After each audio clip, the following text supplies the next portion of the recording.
Now, how about them damn Celtics? We are back with another episode of How About Them Celtics. Sam and I are here recording Wednesday, April 30th, after the Celtics series win over the Magic ahead of the second round. We still don't know if it'll be Knicks or Pistons because the Pistons forced a game 6 last night as we're recording this a couple days ago as you guys are listening to this. So we're stuck in the middle talking about everything that could happen completely in theoreticals. But how you doing, Sam? Doing good. I love the Pistons, but they screwed us. No getting around it. They decided they wanted to get it together and win game 5 just as we could have capitalized on all this downtime and been like, series preview, here's what to look for. Now we have to just sit here and think about everything. But we will do that, and we're going to have a lot of fun doing it today. And we'll give our final thoughts on the Magic series, too, before we check your emails. Then we'll go around the league, update you on everything that's happened with these other teams. Some very sad finishes for some of them. And then we'll do the rat list. We'll get up out of here. It's going to be a lot of fun. So stick around for all of it. We're here every single day. Hit the bell, subscribe. New pods drop Tuesday, Thursday, Sunday. Game recaps are the morning after each game. And other videos are up in between to keep you up to date with all things Celtics. You don't want to miss any of it. Indeed. Let's put a bow on Celtics-Magic. We talked about it last night after the Game 5 win that clinched the series. But we have a little bit of time here before the Celtics start their next round. So I'll just ask you, any final thoughts, any final things, or points or observations from the Celtics 5-game series win over Orlando in round 1? So I think like the overarching theme of the series was the Celtics shapeshifted as a team. Like they found a way to win games even outside of their comfort zone. It's like kind of feels like the series version of Larry Bird deciding he wanted to play left-handed, even though it wasn't like their choice to not really lean into three-point shooting. Orlando did a really good job of taking that away from them and making them uncomfortable in their offense and just putting pressure on the ball. And, Orlando's personnel, the way they're able to defend makes it a lot more difficult to penetrate. We learned that from the press conference. I think both Mosley and Mazzulla talked about it before game 5. So with that being said, they didn't necessarily have an easy seal to pick on, and then create shots that way. They had to do it differently, and they still managed to stick it out. Tatum still has this tremendous stretch after hurting his wrist, 3 straight 35-point games. Jaylen Brown looks good despite not having his explosive bursts. Like everybody, Porzingis has that weird series where he's not great. Everybody kind of has something that has to be different, and yet they have overcome it. They win the series technically comfortably in 5. Like, even though some of the games were closer or there were stretches in the games that didn't feel like the Celtics were going to completely control it, they end up closing it out in 5. They take care of business. They win the big moments. And I think that says a lot about them as a championship contender, as a reigning champion. Like, all of that is important going forward. And hopefully they're able to use these lessons, these different avenues to continue to better themselves and be prepared for these later rounds. Yeah, I think it was a good start. Playing that defense, obviously. I think we all kind of knew going in that it was going to be like that. I don't think, at least me personally, knew it was going to be to what extent the Magic were going to play. I don't know. I think you got a good baseline to work with, sort of like what you were saying. And listen, Jayson Tatum, like whatever. I don't even know how to put into words. You look at last year, and this is sort of what I wrote briefly after the game. I wrote my main story on Jaylen because I thought he was actually, and we could talk about him too, was way more impressive than I was expecting from an impact standpoint. But last year, Jayson Tatum just completely shit on throughout the playoffs. Like, not efficient, doesn't matter. I don't care how impactful he is. It is just, he can't score efficiently. He can't do this. He can't do that. And then you go into this series, and he had a couple of relatively inefficient games, but closes it out with just like shooting the lights out, shooting the cover off the ball. And I'm trying to find his true shooting percentage throughout the entire series, because considering how well he shot from the free throw line and how efficient he was in the last game, game 5, I have a sneaking suspicion that he was like unbelievably efficient from a true shooting perspective in the playoffs this year. Tatum so far, true shooting is I don't know why. It's 60.7 is what his true shooting is. It said 4 games. I was confused because he was hurt for game 2. 60.7 true shooting. For some context, some of the regular season leaders in true shooting, I need to make sure it's of qualified people who have played at least a certain amount of minutes, because sometimes it gives you Bob Carrington's true shooting. You know what I'm saying? Like, it gives you random, but of people who actually qualified with, Is at least Tatum below 30 Bub minutes a all game. time? No. But like a good true shooting percentage is like Nikola Jokic's true shooting in the regular season was 66.3. So in the first round of Yeah. the playoffs, for a guy who's shooting as many jumpers and as many, tough shots as Tatum does, his true shooting percentage of over 60 is really good. And I'm gonna check what he shot here too, because I think weirdly enough, this was what impressed me the most. Tatum shot 37 of 41 from the free throw line in 4 games. Good He work. averaged Even 10 made the free ones throws with a nobody game. there, like technicals and stuff. Yes. 10 free throws a game. I don't know if that's leading the NBA. It might be. It's second in the NBA behind Giannis, and we'll talk about him later because he's no longer going to be affecting that average, so he might lead the playoffs. But Tatum did a good job of playing through the physicality. He shot 90% on 10 free throws a game. That gave the Celtics a huge boost. They scored 9 points a game on Tatum free throws alone. And then Jaylen fighting through that knee and having as much of an impact as he did. I was just very impressed with the Celtics 2 stars in this first round series. That was my biggest takeaway from the first round. Yeah, it was like a toughness thing. We talk a lot about toughness and what it means and, soft, not soft. I mean, I know Magic fans felt the Celtics were very soft in this series with the things they said at the podium, kind of complaining about the way Orlando was defending in some of the games. But ultimately, it's tough to say that the stuff said at the podium didn't affect the series, because I think maybe it did a little bit. They started to pay more attention to what Orlando was doing. Like game 5, Paolo has 5 fouls in the third quarter. Like Franz ends up with 5 fouls. Like the officials just weren't letting it all happen anymore, and it caught up to them. But at the same time, I think Boston did a really good job of just being like, forget it. We're not going to let this affect us anymore. I think the bad stretch they had in game 3 was a real eye opener for them, and they figured it out. It was just too late. Like the last 6 minutes of game 3 were really fun. They stormed back in the game. They took control, but they got taken out of what they were usually doing, what they were trying to do. They were standing still because they were getting pressure to half court and they didn't know what to do about it. And they learned, they grew.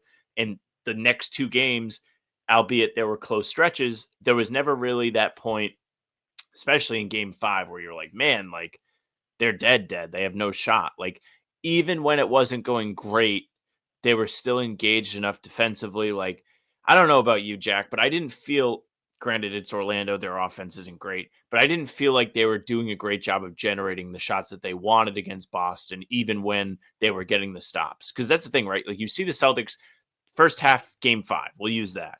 They're like stuck at 23 for a while. Orlando's building the lead up, but it doesn't get that big. It gets like to 9. The Celtics score a couple times. Then Orlando punches back, but they don't punch all the way back. Like they're not able to separate themselves. And the Celtics just did a really good job of remaining engaged and keeping Orlando at bay, not allowing them the easiest possible baskets to continue to grow their lead. And then, of course, the second half, they tighten everything up. All of a sudden, they're not giving up all the offensive rebounds they were giving anymore, and they take full control. I think the Celtics did a good job outside of that game 3. And I think really reflecting on it, like in the moment, it was really easy to like give Orlando all the credit, and they do deserve a lot of credit. They do. It was a lot absolutely. of Celtics errors like that caused that problem. And once they fixed it, like Joe Mazzulla said it multiple times in Orlando, he said it last night, like defend without fouling, rebound the basketball, and what was the last one? He said three of the same things over and over again. It was defend without fouling, take care of the basketball, and rebound. Don't and hold them to one possession is what he said. And once they did that, the series was won. And I think it was really as simple as that. I'm trying to look at, I want to see Tatum's on-off numbers in the playoffs, and I just realized why I couldn't, because I was trying to look at Atlanta's on-off numbers, and spoiler alert, they didn't really have any playoff on-off numbers. Minutes with Jayson Tatum. Oh, this is individual players. How do I look? Apologies while I look for this, because I want to know. I want to know how the Celtics played with Tatum on the court, and I just don't think I'll be able to find it. So I think I'm going to give up here. Actually, I think I found it. In the playoffs with Jayson Tatum on the floor, the Celtics had a 21 net rating. They had a 118 offensive rating and a 96 defensive rating with Tatum on the floor in the first round. That's kind of insane. Like, that's ridiculous. Good. Off the floor, they were still positive net rating, but it was only a 2.5, and they had a 122 offense and a 119 defense. So Tatum's defense actually impacted them a little bit more than his offense, which is weird to consider. But regardless, we can put a bow on Celtics-Magic. I think it was a good test. I think the Stars impressed me, and I think overall it was just a fun series in hindsight, especially. So we can also look. I know you just put this. Do you want to look at Magic Reddit? Let's take a look to see what the people have been up to. I will say, Florida Magic fans, most of them were like, okay, it was a good season. A lot of them were very upset with the officials. I saw that's why I was like, we got to look at this. Of ref complaints. So let me share my screen. Let me quickly say why this stumbled into my head. So I'm scrolling Celtics Reddit just to make sure we've hit on everything. Like, I want to be sure we've covered this and we have a good show for you guys today. And I see somebody has posted a screenshot of a Reddit post to the Orlando subreddit. The post reads, if you're in Florida, contact your local congressman/woman. The blatant rigging by the NBA to favor the Celtics has been absolutely ridiculous. Call your reps and maybe they'll bring it up in a House session and we can get both Republicans and Democrats investigating this corrupt league. So they're displeased, to say the very least. Oh, boy. All right. Let's see what Orlando's got. One thank you post. Pretty normal end of season. As a Celtics fan, I come in peace. Yeah. Oh. Do they hate him or are they okay? I didn't appreciate your guys' constant flopping, but you know that is vet savvy. This is my thing. Not to stop it immediately. Your whole bit, your whole identity is being super physical and towing the line of fouling and not fouling. So you can't complain when you get called for fouls. You can't do it. That's your whole thing. When your whole game plan is the Ime huddle where Ime's like, they can't call every foul. That's exactly your game plan, and then they call the fouls. You can't get upset. Or you can't get that upset. It is tough when the tide changes, that's for sure. Virtual handshake. Everything else is pretty peaceful. Okay, let's see. Paolo fouls Jaylen Brown by getting elbowed in the face. Oh, this is another comments thing. Are going to be electric. I can get mad at this too because I think this is lame as hell. Jaylen Brown goes up in a completely normal shooting motion. Did he extend the elbow? Maybe he did. I mean, listen, they were doing this the whole series. You can't defend with your face. You can't do it. You cannot defend with your face. It doesn't matter. That is Corey Joseph, which we said yesterday to each other. It is not about the part of your body that hits the player. It's the fact that you hit the player. You were in his space. He was going up for a shot and you were running into him. I don't care that it was your face. You can't defend with your face. That's stupid. Like, you can't do it. It is stupid. At the very least, it should be a no call. I don't think this should be offensive. But the reason why it looks like Jaylen is elbowing him here, or he does elbow him, whatever you want to call it, is because the man is underneath the bottom of the backboard. Already behind the basket. He has to jump backward to try and you're taught to do this to create space so you seal off the defender so you don't get blocked. I think that's a very much basketball play. I'm sure people in the replies were thrilled. This one isn't as bad as the Corey Joseph ones. The Corey Joseph ones are bad. He's sticking his face in Jaylen's shooting space. One of them changed the tide in game 3, by the way. I know. That's an easy foul call. Paolo isn't in legal guarding position. Yep. People wonder why current NBA product is a joke. GG's Magic fans. Lost all respect for the Celtics team after the series. From the Yes. crying about the physical basketball to the refs for winning games for them. Softest team in the league that couldn't fight for a series, so they got the NBA handed to them. You know what's funny? Outside of like games 3 and 4, this wasn't a close series. Like the Magic fans are acting like they were like in every single game. Like it was a 2-point game, came down to the last shot, so the fouls mattered. They blew them out in games 1 and 5. Game 2 was a 9-point win, and games 3 and 4 were split. So you just lost. Like they just lost. And also, again, your whole thing is fouling. You got called for fouls. Sorry. This is what I'll say about the closeness of the series. I think every game had it. Like there was no game in this series that was like Cavs Heat. It was not that. It wasn't Thunder Grizzlies, even though Thunder Grizzlies had game 3. It like Orlando was in these games. They just didn't really hang around in the second half when they were on the road. The Celtics, to their credit, did a great job of playing at home. Like, so thrilled about that. After the season they've had playing at TD Garden, I was very skeptical of how great they'd play. I actually thought they were going to lose game 2 when Tatum wasn't playing. They do a great job of protecting home court. They really fed off the crowd's energy in game 5. Like, I think that bodes really well going forward, how you should feel in the later rounds. They did a good job. But Orlando was in game 1. They were in game 2. They were in game 5.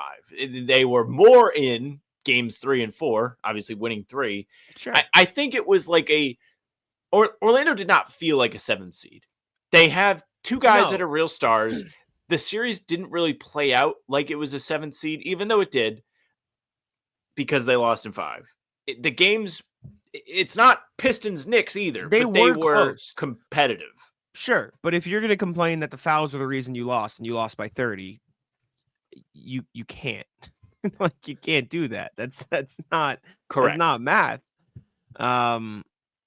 MVP votes are in. Yeah, I mean they're just bad. And listen, I get it. I get being mad when your team loses, but they average 20 fouls a game in the regular season. Of course you're going to get called for a lot of fouls, guys. Like obviously. Like let me look. Let me take how many free throws per game did the Magic give up in the regular season? The Magic allowed 23 and a half free throws a game in the regular season. For context, the Celtics led the league in the fewest at 17.7. So they, on average, gave up almost 7 more free throws than anybody else in the regular season. Did that go up in the playoffs? Yes. Did they also turn up their physicality in the playoffs? Yeah.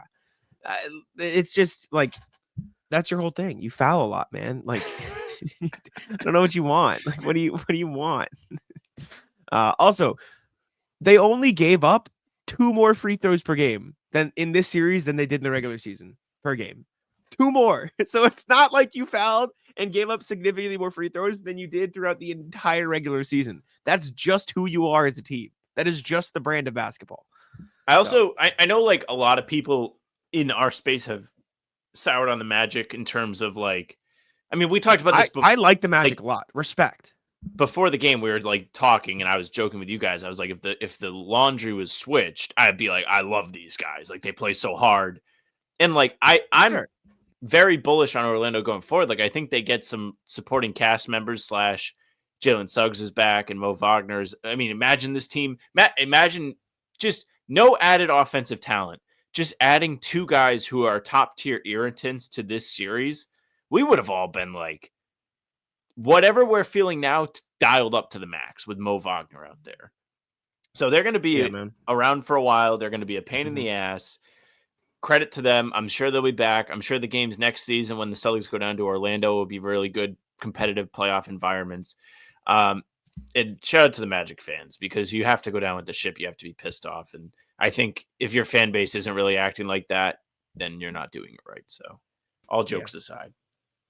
Before we continue the Reddit, I need to tell you about Gametime. It's the best place for all your purchasing or ticketing needs for all the purchases you'd like to make over at Gametime. Let me pull up gametime.co so I can show you exactly what you'll see on the Gametime app. They dropped the M. Or at gametime.co. So make sure to check it out there. My favorite part of Game Time is the fact that anything you click on, you can see the exact view from the seat you're going to be purchasing. So if you go to Fenway Park here, click on the fire emblem, which means it's the cheapest ticket in the venue for that game. You can see the exact view you're going to see for if you buy that ticket. You can toggle on and off the feature that'll show fees before checkout so you don't get surprised with any hidden fees. Right here as well, you can get a zone deal, which means you can purchase a ticket there. And instead of paying full price, you can save some money and then just take whatever seat in that zone they give you. Plus, biggest thing right now, last minute deals. Heading into the summertime, you can save up to 60% buying last minute for sports, concerts, comedy, and theater. Anything you want over on Game Time. Take the guesswork out of buying tickets with Game Time. Download the Game Time app, create an account, and use code CLNS for $20 off your first purchase. Terms apply. Again, create an account and redeem code CLNS for $20 off. Download the Game Time app today. Last minute tickets, lowest price guaranteed. Okay.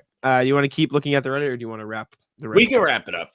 We can wrap it up. The consensus is unhappy with the officials. I did see a tweet yesterday that somebody from Magic community photoshopped Tony Brothers into a Celtics jersey. What a night for Tony Brothers. I think true crowning of an official as a good official is when both fan bases are just heated. They're like, damn it, Tony Brothers on the game. Like, everybody in the Celtics community is like, I hate Tony Brothers. And then he has this moment in the game on the Paolo Banchero fifth foul. Orlando challenges it. You saw the clip. Mosley was red hot. Tony Brothers must have been at the monitor for 15 seconds, and he was like, call stands.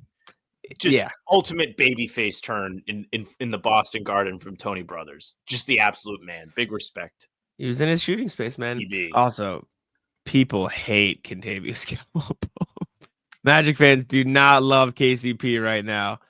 Oh, man. He was telling us we're going to see playoff KCP, so we all know what that looks like. Playoff KCP in 5 games versus Boston.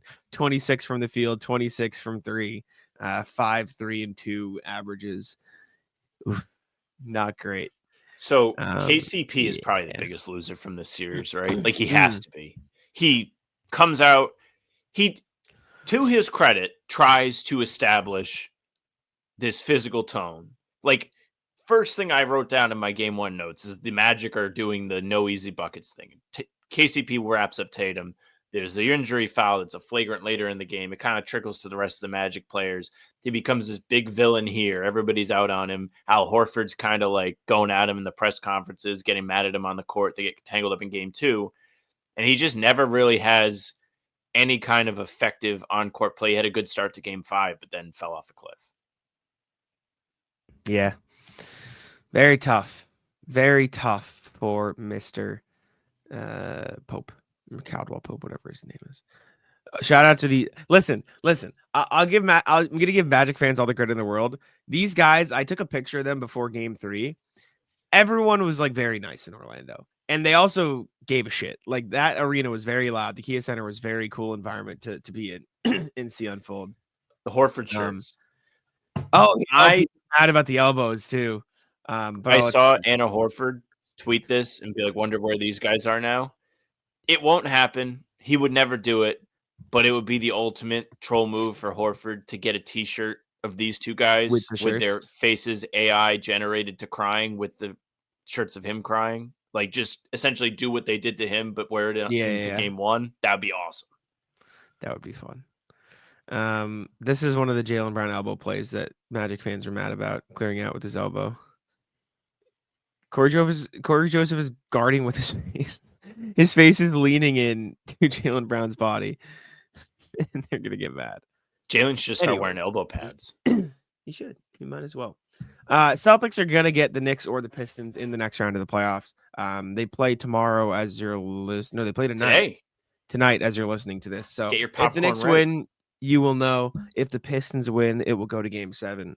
But I think regardless, we're going to have a Knicks preview tomorrow for you. So if the Knicks win, you'll have the Knicks preview. And if the Pistons win, we'll do a Pistons preview the day after. So you'll get both previews. Game 7. Yeah, as I started explaining it, I understood what you were trying to tell me before we started. So we'll do that. So expect, at the very least, the Knicks preview tomorrow. And if the Pistons win tonight, you'll get a Pistons preview the day after. But we don't have to spend too long on this because we don't actually know who the Celtics are going to play. But I will ask you, and this can be the bulk of the conversation, or you can dive deeper wherever you want. who would you rather play in the next round if you are the Celtics? Man, that's such a loaded question.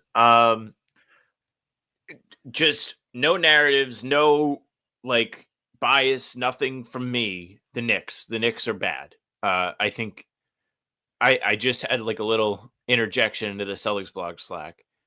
I literally think they are such a joke from a Celtics perspective.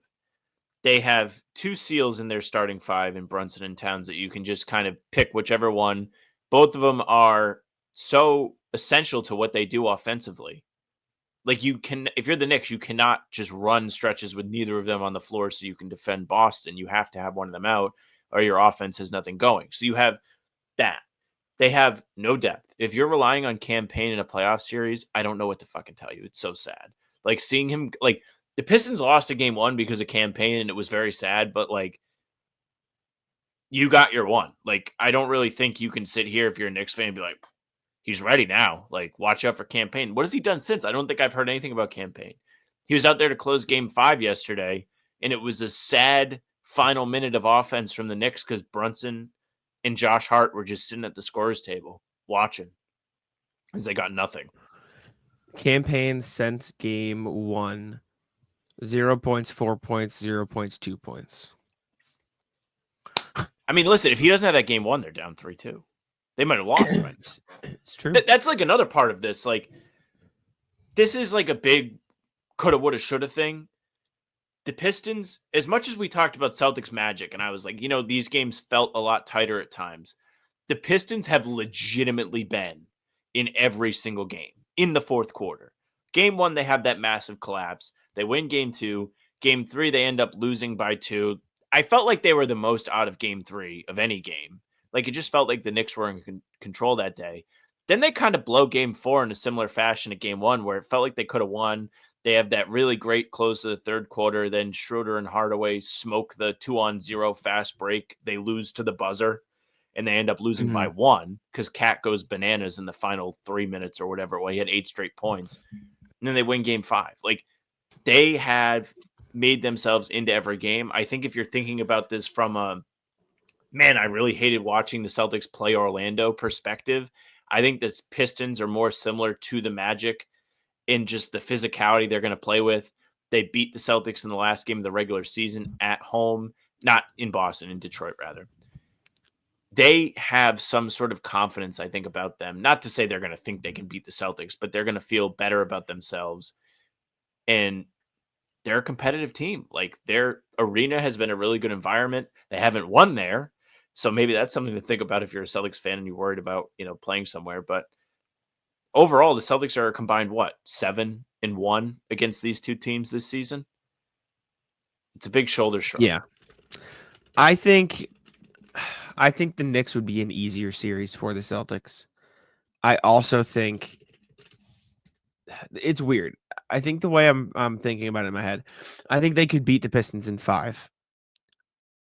But I think the Knicks might go 6 max, but I think the Knicks would be an easier series regardless of the length of the series, if that makes sense. And what I mean by that is I think the Pistons series would look a lot like this series. I don't think they're as good of a defensive team as the Magic. When I say this series, I mean the Magic series that just wrapped up. But I think the way they would play is we are going to be very, very physical. We're going to push you around. The Knicks don't have that dog in them. Not from a, like, obviously they're playing a very physical series against the Pistons right now, and I think they could. But the way the Knicks defend, it's going to be a lot of open threes for the Celtics, which would inherently put a lot less pressure on the bodies of everybody on Boston's side because they would just be shooting threes. Now, could they lose a couple games because the threes necessarily aren't falling? Sure, that's possible, especially considering I think the Knicks are a much better offensive team than the Pistons, and so they can put up the points necessary in a couple games to match the Celtics. But I think if we're talking game to game, the slog of winning a game, it would be harder to beat the Pistons because of the defense. So I think if I'm the Celtics, I'd rather play the Knicks, and then you trust the shooting variance, and you trust that if they're not going in, you take what you learn from this Magic series and apply it to the next series, because I don't think their defense is very good. But I think in terms of winning the series, I think the Pistons would be an easier win, like shorter series. It would just be a lot harder from game to game, if that makes sense. It's a little like convoluted. Yeah, it would be like running 1 mile instead of 3 miles, but the 1 mile you have to run in the sand. Like, That's kind of what it Sure. feels like. Yeah, that's a good way to phrase it.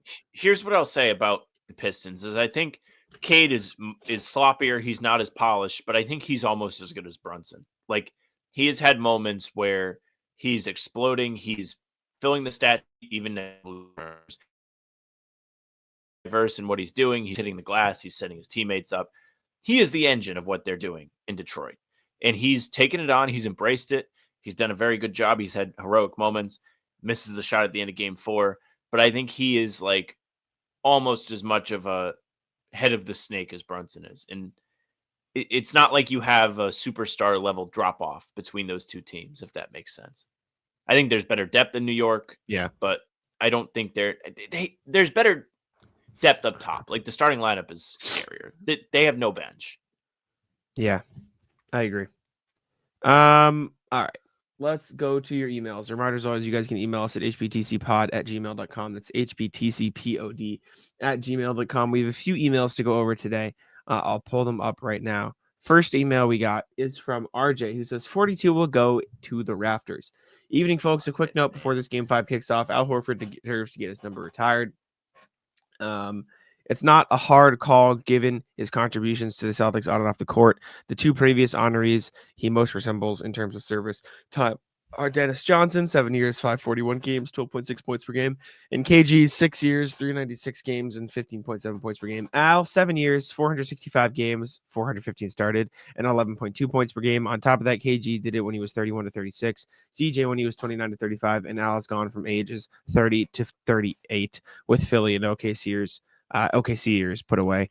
KF had one banner, or KG, I assume, had one banner, Dennis 2, and Al 1 so far. Al gets to be the last Celtics player to wear number 42. It's that simple. Be well, RJ. Yeah, I think we're encroaching upon that territory. So I know you haven't gotten to watch it yet, but the last episode of Celtics City mentions like the arrival of Horford, and the way it's presented makes a great point. It makes me think a lot more in depth about this question beyond like, did he win? How long did he play here? But I think Horford's decision to join the Celtics as a free agent, which, to be honest with you, free agency is kind of like washed now. A lot of great players don't make it to free agency. They sign an extension, then they just get traded.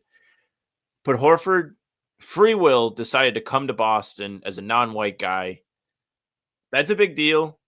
Hasn't really happened. Like, he was the first major free agent to sign with the Celtics. He kind of like broke a seal, returning them to being like a destination, like where you want to be. He played in the playoff series with Atlanta in 2016. They beat the Celtics in the first round, but he was just kind of like impressed with the environment, with the fan base, with the culture, with the history, and he bought into it. And he proved that you can be like an outsider, somebody who played the Celtics in the playoffs 3 times with the Hawks. Yet he's this beloved guy. He's this beloved leader. And of course, now has had a tremendous Celtic career. He's played a tremendous amount of games. He's been here for 7 seasons, as you said, all the stats, all the things RJ said. But I just think he has this overall perception impact of the Celtics too. Like he bought in and was not a common thing to do. Yeah, I agree. I think Al's earned it. And we'll see what happens. But another title or two would go a long way. Very pretty ball, says RJ. Hey, folks. Now that's how you wrap a series up. While we're alternately basking in the glow of a first-round series win, okay, not a lot of basking, but still, and waiting to see who our second-round opponent will be, let me ask a question. Much was said about the Magic's lack of scoring options outside of Paolo and Franz's series. How does the series play out? Heck, how does Orlando's regular season unfold if they had signed Lonnie Walker for the full season? Maybe being penny-wise is really pound foolish. Be well, RJ, and congrats to Jack and all the Celtics writers who didn't have to pop for another airfare to Florida. Thank you. I think the season is not impacted even a tiny bit with Lonnie Walker on the Magic. I don't think Lonnie Walker is very good. Like they have Lonnie Walker on the team. His name's Cole Anthony, and he couldn't play on the floor. I just don't. It's not the same thing. He's not a good enough scorer consistently to make up for his defensive liabilities, and neither is Cole Anthony. And that's why you saw what Cole Anthony happened in the series. The same thing would have happened with Lonnie Walker.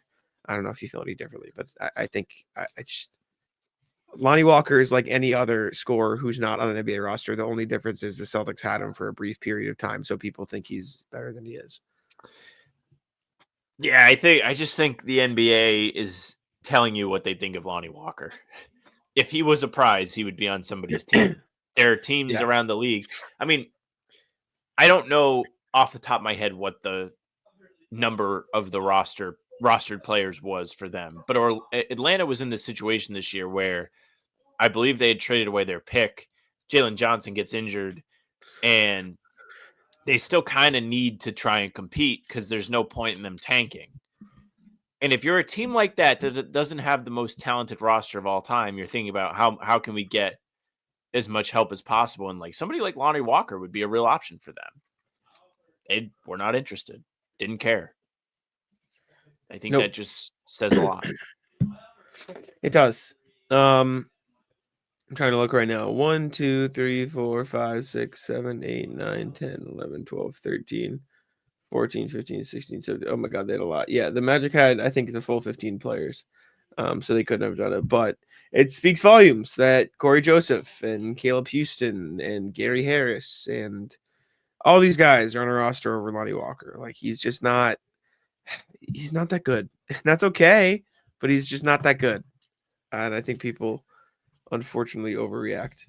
Me, you, and to Lonnie Bobby Walker had a not chat doing at the that. game yesterday, and you said Cole Anthony went from averaging 16, 5, and 5 to this. And then I said, Yep. what was Orlando's record when he had that season? And we quickly realized that despite the statistics, his shortcomings or just not being that good do not translate to wins. It was a 22-60 season for the Magic that year. Yeah. Lonnie Walker's just the same archetype of player that falls in and out of the league consistently because he doesn't do any of the impact. He's Derek White. If Derek White couldn't play defense, was an inconsistent shooter, wasn't a playmaker, and didn't have like he's like not he's bad. That's what I'm saying. He's not very good at basketball at the NBA level and on a playoff team. But that's okay. Last email from David. Question / I don't understand. Dear Jack and Sam, happy Wednesday. Hope all is well. Can you please provide some in-depth analysis on how the Magic were able to limit the Celtics from shooting so many threes? Just overall create them to not look like themselves offensively. I don't understand what they did. If it is really as simple as playing physical basketball closeouts, playing man-to-man, and legit hustling more defense, then how then can other teams not simply replicate this against the Celtics, especially in future rounds of the playoffs? A lot of that is basic fundamentals of defense based on the Magic's roster. I don't feel like they have a roster of defensive specimens, which makes me fearful that other teams and better rosters will be able to defend just as well, if not better. And based on the Magic's talent / roster, it makes me think that they were doing other things to really disrupt the Celtics that other teams can't do, but I just don't know what that would be. Hopefully my thought process here makes sense. Also, let Sam know I taught the lady what Tatum and the fellas means. She always calls it out whenever those lineups are on the floor, and it makes me laugh. My God, look at the email. Look at the email. Tatum and the fellas at gmail.com. Fuck yes, that rocks. Oh, that's awesome. Okay. Let me quickly do the surface level thing because I'm an idiot, and then I'll let you explain it. Just so like you don't finish, and then I'm like, oh yeah, like that's what he said. I think it boils down to Orlando actually being good at defense, so they're not getting beat individually where the rest of the team has to help out, and then everybody's rotating out of place, and the Celtics are getting open shots. Jack, go ahead. I think that's a big part of it. I think they do a really good job of, if you look at the way they play pick and roll, they're like hedging, but then also accepting the switch. So like Cole Anthony, it happened a lot in game 3. Cole Anthony would like jump the pick and roll to stop the drive, but then the guy who got screened off would follow the roll too. So they're just automatically switched. Like you said, they live with a lot of one-on-one situations, so they don't help out. And that's where the Celtics get a lot of their threes. Like I say it all the time, people hate the isolation ball for the Celtics, but the isolation ball is what creates good offense for them. And so the Magic eliminate that. They play one-on-one and they live with them taking the one-on-one shot, and they don't let them get the kick out threes. The reason other teams don't do this, and one team that does play very similarly on defense, is the Thunder. That's why they're such a good defense. The difference with the Thunder is where the Magic, I wish I had examples of this. So where the Magic will press up to the screen, stop the ball handler, and then follow the drive, or like have one guy follow the drive and one guy stay with the ball handler, so it's back to one-on-ones. The Thunder will press up to the screen, and then Isaiah Hartenstein will play drop defense, and Lou Dort will help behind. So if Tatum comes off a screen, he will drive down, and Lou Dort will be behind him, and Isaiah Hartenstein will be in front of him. They do a And the sandwich. They do, and the three will be open, but then they do a really good job rotating, so they get a closeout on the three. The Magic don't do that. They just completely take away the three and live with the drive, and that's why it's different to replicate. And like the simplest explanation as to why other teams just don't do it is just a difference in offensive or defensive philosophies. Like, yeah, it kind of worked against Celtics, but they also lost in 5 games. So did it really work on the Celtics? So there's like a balance, and a Knicks team might be like, okay, we're gonna play drop defense. We'll live with some of those threes and prey on the variance because they have an older coach like Tibbs who is like, oh, we'll play on the variance threes. And at least that's my assumption. Whereas you see a new school coach like Mark Dagnall, and they'll be like, okay, we're going to prey on the drive. We're also going to rotate really quickly to take away the threes. We're going to rotate out of the corners and help out of the corners because it's the easiest place to get back out and sprint back out and help out of. So all in all, what Sam said is like it in its truest form. It is, we are not going to sell out and we're going to live with one-on-one matchups. The explanation as to why other teams won't do it, it's I think just a difference in defensive philosophies at the end of the day. So hopefully that answered your question. If it didn't, yell at me in another email or yell at us in another email. And You may be able to also find the video we did before the series. Jack did some good like pointing out of like what they did in the regular season. If you want to visualize yeah. that. Yeah, and I have examples of Thunder stuff too, if you want to see that. So let me know, and I can pull up some clips of Thunder defense because I think I used it in a TikTok somewhere. I would just have to find it. But email me and I will. Before we move on, I need to tell you about CLNS Media. If you're listening to this, you're listening on the How About Them Celtics YouTube channel. Make sure to leave a like, subscribe there. We'd appreciate it very, very much. But also make sure to go check out CLNS Media's YouTube channel. They post every single Celtics press conference there, from locker room to the podium. And also the Celtics All Access channel is a CLNS channel as well. Make sure to go there, subscribe, and tune in for your favorite podcast. You got this Garden Report podcast, which is live after every single game. Dome Theory with Bobby Manning. You got First to the Floor. Those guys rock. Subscribe to their channel. And over there, You Got Boston with Noah Dalzell is there as well. And make sure to subscribe to all those great shows and turn the notification bell on so you don't miss a single Celtics press conference, so you can be in the know with everything we're asking at the pressers, especially if they laugh at us when we ask a question. So check it out there. If you're listening here on How About Them Celtics, which you obviously are because that's where this is posted, leave a like there as well and subscribe to the channel. Turn the notification bell on so you never miss an episode. 5 a.m. every single morning in your inbox, without a doubt. Okay, let's move to the NBA section of the program and start with the most ridiculous ending to a series I've ever watched unfold in front of my eyes. Pacers lost to the Bucks after the Bucks were up by 40. Or excuse me, they were up by 7 with 40 seconds left. What an they were up twice. Ending. They were up in regulation too, right? I believe so, yes.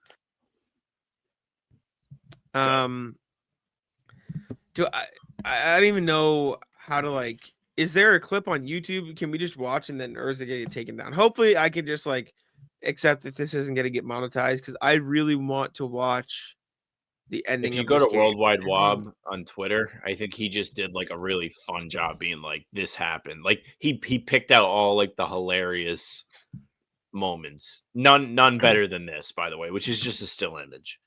Okay, of Worldwide old Wob. Friend Doc. Twitter. Okay, let me pull up Worldwide Wob so we can take a look at some of the funniest moments from the ending of this insane game. Do you know when he posted it? Oh, did you do it? Oh, you Poor Doc. Oh, Doc. Okay. Let me pull up his Twitter feed so we can find it. When did he post the clips? Is this it? Or well, he just kind of like picked out all of the ridiculous things that happened. So if you guys didn't see this, is it in one video or is it just across his timeline? I think it's across the timeline. It's just like, can you actually maybe you should just pull up the ending. I was gonna say I apologize. I fucked this up. Basically, there is so much that wasn't even the basketball part of this that was just ridiculous. So as Jack looks at this, Milwaukee loses. Then Halliburton's dad and Giannis get into it and like go back and forth. Then Giannis goes to the podium after the game's like, I'm always humble in victory, which is just not true, which is okay. And then Halliburton's like, yeah, my dad was wrong. So there was just so much drama at the end. Brooke Lopez embraces with the Pacers mascot as if like the Pacers mascot was part of the game. Hard fought series. A lot of respect shown between the two of them. Just a wild way for this to end. Go ahead. We'll talk about the actual game. So this might get taken down, and if you don't see this, then shit, it got taken down, and you won't see Pacers Bucks. So I'll skip to the next thing here. But here is the ending of regulation. So Milwaukee is up by 2 points with 40 seconds left in the fourth quarter. Giannis is trying to inbound the ball. Kevin Porter Jr. is trying to get open. I thought this should have been a 5-second violation, but he finally finds Kevin Porter. And then up by 2 with the ball in their hands with 35 seconds left, Kevin Porter Jr. says it's Kevin Porter Jr. time and takes a step back mid-range to try to win the game for the Bucks. And then the Pacers dribble all the way up the court, and the Bucks play some of the worst defense I've ever seen on an NBA basketball floor, and just completely lose Tyrese Halliburton and stand still as he gets a wide open dunk to tie the game with 10 seconds. Tyrese Halliburton, by the way. I think Bobby Portis helped out in the Neesmith of the baseline Brandon Bass spot, by the way. Had to make sure. Halliburton was fucking incredible these last few minutes, by the way. 11 seconds left. I'll spoil it for you. Giannis misses a jumper, and they go to overtime. And overtime comes around, and Gary Trent Jr. decides to turn into Klay Thompson and makes like 4 threes in a row. And so let me see. Gary Trent scored. That was Giannis, but he missed. And then Pacers got a rebound. But at one point in this overtime, Gary Trent Jr. popped off there. Gary Trent Jr. ties the game. And then I think Gary Trent Jr. put them up by 3 again. Yep, here we go. Gary Trent Jr. step back 3. Boom. Bucks up by 3. And then he starts talking his shit to anyone who will listen. Did he put them up by 6? Let me see. They were up 6. And yes, then up 6. Indiana ties it. Jr. So Milwaukee's up by 6 with 1:40 left. Andrew Nembhard dribbles, and then they get a 3 out of it. Dribble back down within 1 point with a minute left. Pacers get themselves within a point, and then the Bucks decide to pop off. Gary Trent, another 3. I believe it's third of overtime, puts the Bucks up by 4. Pacers miss. Halliburton or Siakam taps out a rebound. Bucks get the rebound, and Giannis gets a bucket in transition. Bucks up by 6 points with 47 seconds left. Pacers have the ball, miss a 3. Giannis gets the rebound, intentional foul. 40 seconds, up by 6. Giannis going to the line, or not going to the line yet. Sorry. He has to inbound the ball. I love Doc. I love Doc's face so much. Look at this guy. Oh, no. Look at this idiot. Bucks inbound the ball. I'm pretty sure they go to the line. Yeah, AJ Green goes to the line. Up by 6 points with exactly 40 seconds, and he makes the first. Still in. And then it gets worse. Bucks up by 7 points with 40 seconds left in the game. AJ Green misses the free throw. Siakam gets the rebound, 38, 37, 36. Nembhard dribbles up the floor, takes an almost logo 3, and drains it. Drains 2 for 1. 2 for 1. Bucks now up by only 4. Try to get the ball in. Doc calls a timeout. AJ Green passes it into Gary Trent. Pacers trap him. Get a steal. Why did he not just go to the basket? I don't know, but the Pacers get the ball. By the way, Neesmith has it. Go ahead. We were all so Jack has this game on his laptop on the 9th floor, and Azad has this game on his laptop on the 9th floor. Azad turns the game off because he thinks the game's over. Jack kind of kept it on, but wasn't fully engaged because the Celtics were in fact playing or getting ready to tip off at this time. Azad is in disbelief that this game ends up as close as it did / Milwaukee loses it. He did not see any of this transpire. So that's how bizarre all of this was. Mm-hmm. I turned it off at 1 point too because I thought it was over. Gary Trent steals the ball, turns it over. Andrew Nembhard gets a steal. Pacers bring the ball up. Halliburton has it at the top of the key, drives past AJ Green for a bucket and one. AJ Green fouls. Halliburton going to the line. The video lagged. It's not us. And one goes to the line to put the Pacers within 1 point. So in 23 seconds, the Bucks have gone from up 7 to up 1. Giannis passes the ball in. They have to call a timeout. Excuse me. They have to call a timeout because it would have been a steal, but they called a timeout. AJ Green passes the ball into Kevin Porter, and the Pacers don't foul. Don't foul. Brass balls, Rick Carlisle. And then, boom. AJ Green passes the ball to Gary Trent, and the ball goes between his legs. Bill Buckners it. Billy Buckner just Not drops good. the ball. Drops the ball between his legs after it looked like the Pacers were about to foul. Ball just goes between his legs. And then Pacers get the ball in bounds, 10 seconds. Halliburton just drives directly past Giannis for a shot at the rim. Easiest layup you'll see. Bucket. And then Bucks don't have a timeout because they had to call one to get the inbounds playoff. And that's the series, folks. GG, Milwaukee. Wow. And then Halliburton jumps on the scorer's table. And then Halliburton's dad goes out on the court to shit talk Giannis, which I haven't heard any of the quotes about. But I actually thought what a thing. So if you watch the Giannis clip you don't have to pull it up. I'll explain it. It looks like the two of them are just having like a respect, like embrace. And then all of a sudden Giannis kind of starts putting his head into Halliburton's dad's head and they're going like forehead to forehead. And Giannis is clearly getting pissed out of nowhere. Wonder what he said to him. Anyways, after the game, like mentioned it before, Giannis is like, I'm humble in victory, blah, blah, blah. Halliburton's like, yeah, my pops is probably in the wrong. It is a little weird that his dad was like going at Giannis. I don't really know if they have a history. I know the teams have a history. Like, obviously, last year there was the whole thing. Giannis takes the ball when the guy on the Pacers had his first career points, and they were trying to give him the ball. The Pacers beat the Bucks in the playoffs last year. Like, there was some boiling up to this point, and then you just get this at the end of it. And now, I mean, is Giannis's last ever action in a Bucks uniform arguing with Halliburton's dad? Probably. Like, this feels like it might be the end for him. I don't really know where the Bucks can go from here. Like, what can you really do to improve the roster outside of getting rid of Giannis? The problem is their draft picks are in New Orleans thanks to the guy that's wearing 4 for the Celtics. It's all Pelicans. Next year, swapping 27, 28 pick is down there too. Like, they can't really go all in on being shit either. They're just trapped. Muted.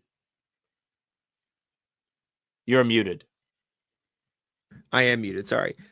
You're right. They don't own their picks till what was it? You said 2031. They don't own their picks still. I don't it's know. 2031. For a fact. Oh boy. I did the article. This year. I wrote it yesterday for the Bucks fan-sided site. Let me find it so I can tell you. I just need to express how exactly fucked the Bucks are.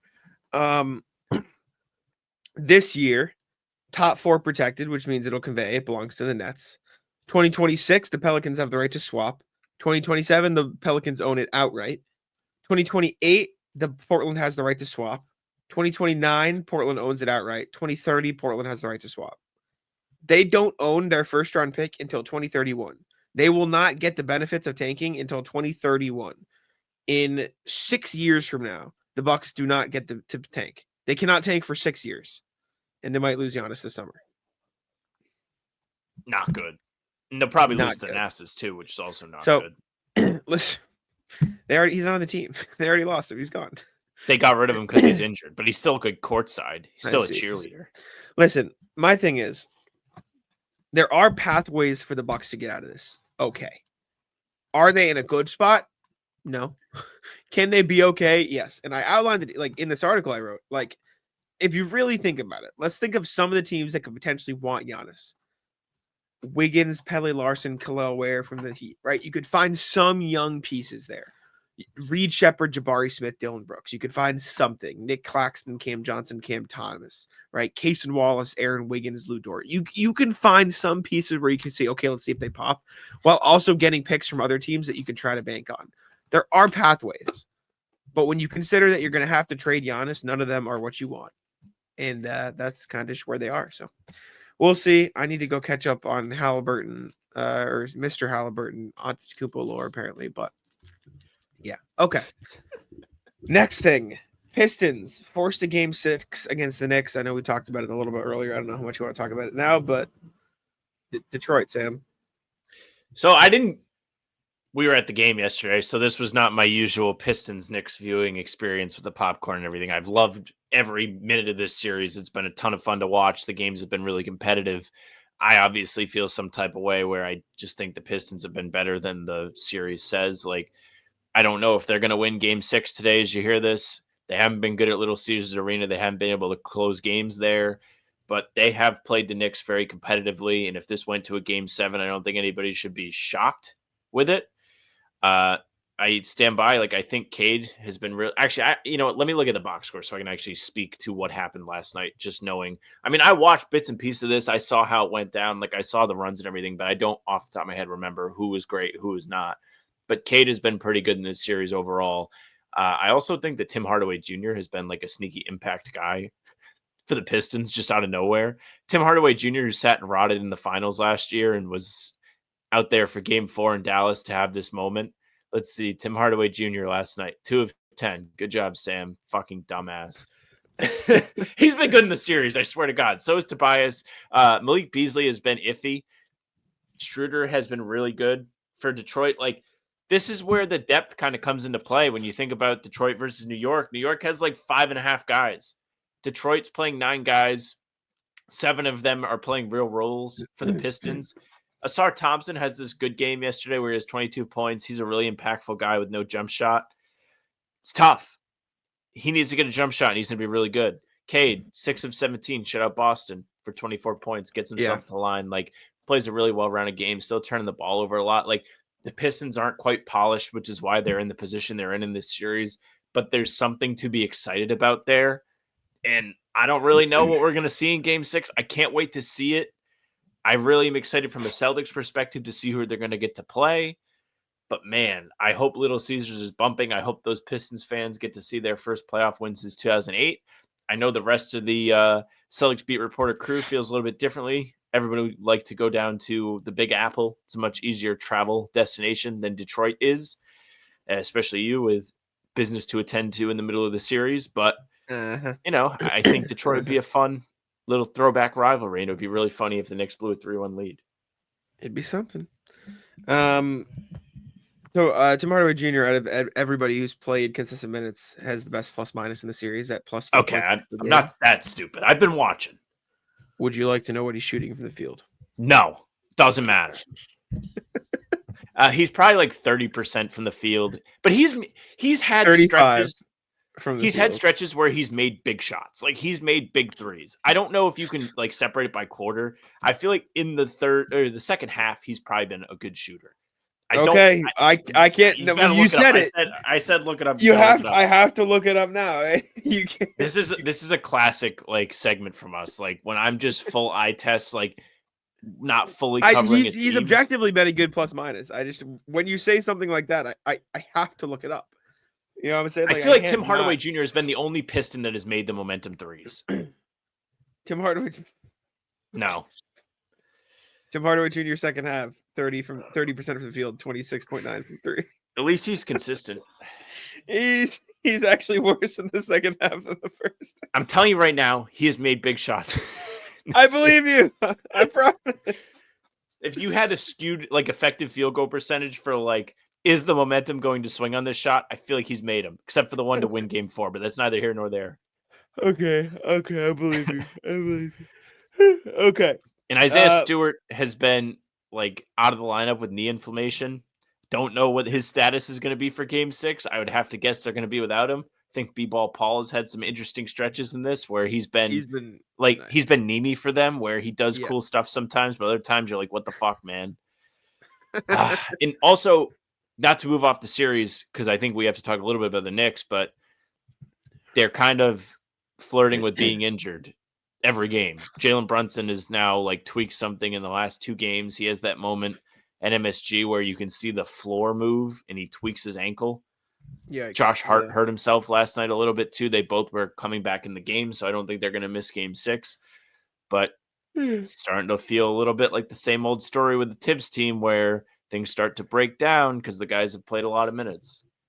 Yep. Indeed. All right. Nuggets now up 3-2 on the Clippers. They won last night thanks to a big game from Russ, which has sort of been the definition of the series. Them getting a lot of big names from Russ. The Nuggets are 2 1 minute stretches away from a sweep, and now they're up 3-2, and that's playoff basketball. Yep, it's another coulda, woulda, shoulda, but I feel like the Clippers. I don't feel like the Clippers have like missed the shot, like missed the chances, if that makes sense. Like in playoff series, I do feel when you are there at the end of the game and you don't finish it off, it comes back to bite you and you regret it. And then you end up losing because of it. Like you have to take those chances when they're there. I'm curious to see how game 6 goes at Intuit Dome in front of the wall. I'm a little surprised with how dominant Denver was in this game 5, but if you think about it, they were up $1 billion in game 4 too. Like maybe they have figured something out against the Clippers. I would like to see the Clippers move on. I think they're a fun team. I think Denver doesn't really have the dogs aside from Jokic and Murray. Like I think they've just played Jenga with their depth, as I've said to you many times. And they have themselves feeling similar to how the Knicks feel, where it's like, yes, they have talent, but they don't have enough to compete. Yeah. I'm rooting for the Clippers. It's going to be tough for them to come back down from 3-2, but I suppose we'll see. Shout out Russ. I'm happy to see him play well in the series. All right. Ratless Sam, what do you got for me? Rat list is Adam Silver. I can't believe that we had to be at a Celtics game that started at 9 p.m. Eastern time. That wasn't the NBA Finals with both teams on the East Coast. Unbelievably bad planning from the NBA. I will anti-rat list Jayson Tatum and Jaylen Brown. Didn't take them forever to get to podium yesterday. Like, I feel like they were quicker than usual. I don't know how you feel about that. I feel like they wanted to go home. So if either of you are watching this, thank you. We do appreciate that very much. No, they definitely aren't watching, but you never know. Shout out to them. Thanks for coming to the podium soon. But yeah, game was way too late yesterday. Very annoying. Yeah, indeed. What do I want to rat list? My room's a mess because I haven't been home in like a week. I need to do laundry. I'm exhausted. I need to go grocery shopping. I'll rat list the fucking city because they do street cleaning on Thursdays, so I have to like move my car off the thing. But when I travel, I have to pay for like 5 days of a lot because I'm not going to be here to move my car on and off the street. So nobody it's like will an do it for extra you? expense. I'm not going to make my roommates move my car because it's also a pain How in the ass. much do you pay for the lot? Like $100 for 5 days. You don't think they would do it for you? It's less of I don't think they will do it for me, and it's more of if I do move it, I then have to wait to see if there will be a spot on ComApp when I get back or when they do it, and if there's not, then they have to put it back in the lot and pay for another spot. And so it's just, you know what I'm saying? It's just like so you don't have like a designated like in front of your place to park. Okay. No. Makes a little bit more sense. It is still think on you should ComApp. consider maybe give them like $25 or something to do it.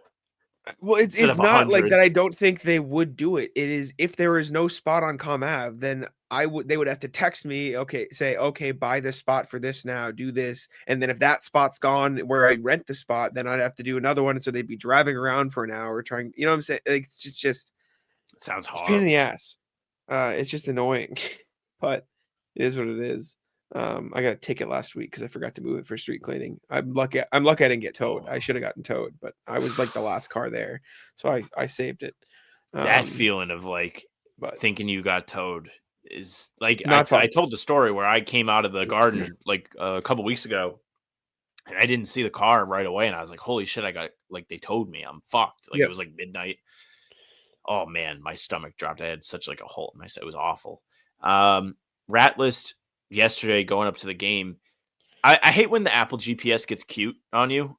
So I was driving and I'm like, you know what? Like, so because of this 8:30 Adam Silver master brain plan to start late, I'm really unsure of how I would like to attack my commute to the TD Garden. Typically, when I'm coming from Rhode Island, I'll leave my house at like 2:30, try and get up to the north end around 4 because the doors typically open 4:30 depending on tip off. It's 3 hours before. And when I get there around 4, it's pretty easy to find a parking spot. People usually dipping out of work. It's not that hard. Still found a spot pretty easy yesterday, so can't complain about that. The problem is when you go closer to 5:30, there's traffic. There's more traffic than there is for the earlier starts. So I'm like, you know what? I'll put my GPS on. I'm leaving my house at 3:30. I'm going to hit traffic. My GPS will look out for me. My GPS, I think, did look out for me. I had to take the Mass Pike yesterday. I did not take 93. When I was on the Mass Pike, the last time I took the Pike, it was Celtics Thunder, and it brought me down Sturrow Drive, and then I ended up right by the Garden. Yesterday, I'm prepared to take Sturrow Drive, and my GPS is like, hey, you want to save 8 minutes? And I'm like, yeah, I would like to save 8 minutes. So it's like, okay, stay on the Mass Pike, then get on 93. That Mass, in this, I probably sound like a dumbass to people who have just driven this way. That was brutal. I should have seen it coming. The merge from 90 to 93 was horrible. In the tunnel, there's a zipper merge. People don't know what they're doing. I must have been in merge traffic for 20 minutes. I was 3 miles away, and it took me probably 25 minutes to get there. Now, it didn't make me late. Like, I was still on time. Like, I prepared for this. But I just don't like being in traffic. And then on top of that, I'm in a ratless TD Garden. Jack can attest to this. Jack had to purchase a long sleeve sweatshirt yesterday, knowing that it was going to be freezing in the building. When you are going to Celtics games this time of year, at least from our position, I think if you're going as a fan, you don't really have to worry about it. You're around a bunch of people. There's body heat, whatever. It gets cold. I had my North Face like puffer jacket on in the 9th floor and in the press conferences last night because it was cold. So going to the game, I wear a long sleeve, I wear jeans. I don't want to be uncomfortable in the arena. I know it's going to be on the chillier side. The problem is when you're not in the arena, it's still springtime. It's still hot out. So I'm in my car. I've got the greenhouse effect going. My AC is weak. I've done my hair already, so I don't want to drive with the windows open, right? You don't want to get your hair fucked up. Bobby Kravitsky agreed with me, so it's not just a me thing. And I'm sweating in there. I'm sitting in traffic. Tough day for the GPS to get cute. Just take me there. Take me to the arenas. It's on me. I shouldn't have accepted the route change. Thumbs down. Yeah. I don't fuck with Boston traffic. I don't know how much other rat list I have. I think I'm pretty good. That's really all I got. Orlando was fun. Like I don't really have I'll rattle start basketball runs in Orlando. We played like shit, and I'm pissed about it because now Bobby and Justin think they're hot shit. Fuckers. Do you need me to pull up at the next one? The HBTC boys take? No, and I will. Okay, I won't come. Time. Thanks. Yeah, go fuck yourself. And no, I'm. We need to run it back because it's too. We can wear our NBA Jam shirts. Our series is like our 2v2 series is at 1 apiece right now, but Bobby keeps saying, "Well, the second game was shorter." I'm like, "Shut the fuck up!" Like you fucking lost it. It gets me pissed off. Those fuckers. So we're just gonna smoke them next time. Anyways, you got anything else? I mean, I said this to you guys at the game. I don't know how. So if you guys are not like in the shit with us, I'll explain this. Jack, Noah, Bobby, Justin all went to Florida for the away games. And on their final day, they went to Gatorland. Gatorland is kind of a famous place in Orlando. It's like kind of like a zoo that's interactive, and they have a bunch of gators and reptiles and stuff. And the crew is posting videos and photos of Justin Turpin with an alligator. He's holding like a little alligator, and then he has a snake around his neck.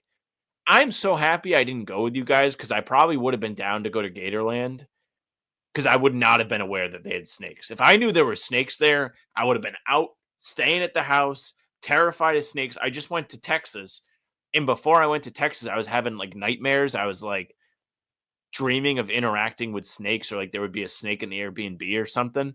Like, I'm terrified of snakes. When I was in 6th grade, they had like, you ever have like the reptile people come and like bring all like the shit, and they bring like the big yellow snake? So they did that, and I didn't know they were going to bring the snake. And I saw the snake. I just went camped out in the bathroom until it was over. Like, fuck that, dude. I hate snakes. So apparently Terp didn't know they were going to put the snake on his neck. He knew. No, he knew. He was just. I would have died. When they did it. Yeah, there weren't that many snakes. It was mostly gators, and I fucking hate birds. They're a bunch of birds. I don't fuck with birds. You don't like weird. birds? Do you like No, have like not a fear of them, or you just think no. they're gross? Kind of both. Like, I'm on like parrots, right? Like normal birds, like anything. But the long, like legged ones with a big beak. You do have beef with them. You have beef with geese too. Yeah. Geese. If there was any animal I could eradicate with the push of a button, it would be geese. You would Thanos snap the geese. These are the birds I don't fuck with. Let me take these the rat motherfuckers. off. Go ahead. And it was mostly because they are like free roaming, so they're just walking around and they can like whatever. These fuckers, the long-necked, creepy fucks. I don't like those. I don't like them at all. Keep them away from me. So I don't fuck with birds, but it is what it is. Yeah, that's all I got. That's all you got. That's it. All right. Appreciate y'all for tuning in. Make sure to leave a like, subscribe to How About Them Celtics, and I'll let Sam take it out. Yeah, thank you very much for listening and watching. Make sure you leave a like, comment, tell us who you're hoping to see the Celtics play in round 2. Subscribe and hit the bell. We're here every single day with new content. Full pods drop Tuesday, Thursday, Sunday. Game recaps drop the morning after each game, and other videos are on the channel in between to keep you up to date with all things Celtics. You can find the two of us streaming for a half hour before tip-off for pre-game. It's a ton of fun. Come hang out. Hang out in the chat. We'll always talk to you. We'll do prize picks sometimes. We'll do GeoGuessr. It's a lot of fun. You can also find us doing that on the CLNS channel. So if you're, I guess we need to just tell people from there to subscribe, because, I mean, if you're here, you're already probably subscribed. You can find us on Spotify and Apple too. All pods and recaps are up there. So if you want those, go ahead, follow. They'll go right to your feed. Leave a 5-star review. We'd appreciate that very, very much. You can email us, hbtcpod@gmail.com. Again, tell us who you're hoping to see the Celtics play in round 2. Maybe we'll make a video out of that if we do not do it in the pod. hbtcpod@gmail.com. Our socials are at How About Them C's for Twitter, Instagram, and TikTok. Facebook's just the name of the podcast. All streams are there. They're on YouTube. They're on Twitter. Jack's Twitter's at Jackson NBA. Mine's at Sam LaFrance NBA. That's it for us. Tic-tac-toe.